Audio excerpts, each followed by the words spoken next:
પાક નુકસાનની સમીક્ષા કરવા મુખ્યમંત્રીનો આદેશ। કૃષિ મંત્રી જીતુભાઈ વાઘાણી ભાવનગરના સિહોર પહોંચ્યા।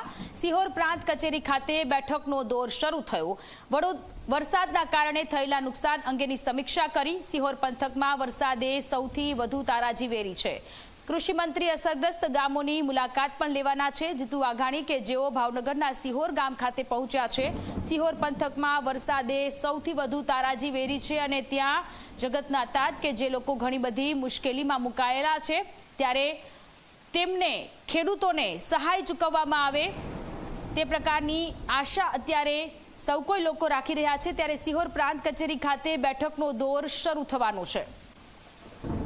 તો પાક નુકસાનીનું વળતર વહેલી તકે મળી રહેશે। કૃષિ મંત્રી જીતુભાઈ વાઘાણી કે જેઓ ભાવનગરના સિહોર ખાતે પહોંચ્યા છે। સિહોરમાં ભારેથી અતિભારે વરસાદને કારણે પાકને નુકસાન થયું છે।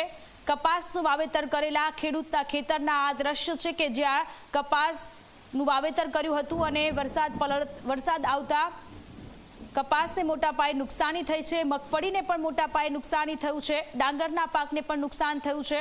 ત્યારે મુખ્યમંત્રીએ આદેશ આપ્યા છે।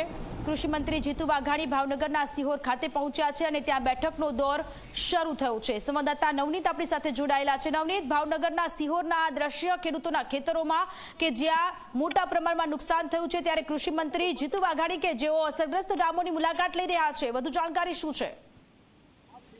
ચોક્કસ સોનલ, જે રીતના ગુજરાતના અનેક જિલ્લાઓની અંદર કમોસમી વરસાદ છે એ ખાબકી રહ્યો છે ત્યારે છેલ્લા 3 દિવસથી ભાવનગર જિલ્લો છે એની અંદર મેઘમહેર છે જોવા મળી રહી છે। ખાસ કરીને મેઘો છે એ મંડાયો છે અને અનેક તાલુકા જે જિલ્લા પંથકો છે જેની અંદર વરસાદ છે વરસી રહ્યો। ત્યારે મુખ્યમંત્રીના આદેશ બાદ જે મંત્રીઓ છે જિલ્લાની મુલાકાત લઈ રહ્યા છે। તે દરમિયાન ભાવનગરના જે ધારાસભ્ય અને હાલના જે કેબિનેટ મંત્રી જીતુ વાઘાણી છે તેઓ પણ હાલ સિહોર પંથકની મુલાકાતે પહોંચ્યા છે અને તેઓ આજે પ્રાંત કચેરી ખાતે તેમણે અધિકારીઓ સાથે બેઠક યોજી હતી। ત્યારબાદ કાજાવદર ગામે જે અત્યંત જે અસરગ્રસ્ત વિસ્તાર છે તેની મુલાકાત હાલ લઈ રહ્યા છે અને સમીક્ષા છે એ કરી રહ્યા છે।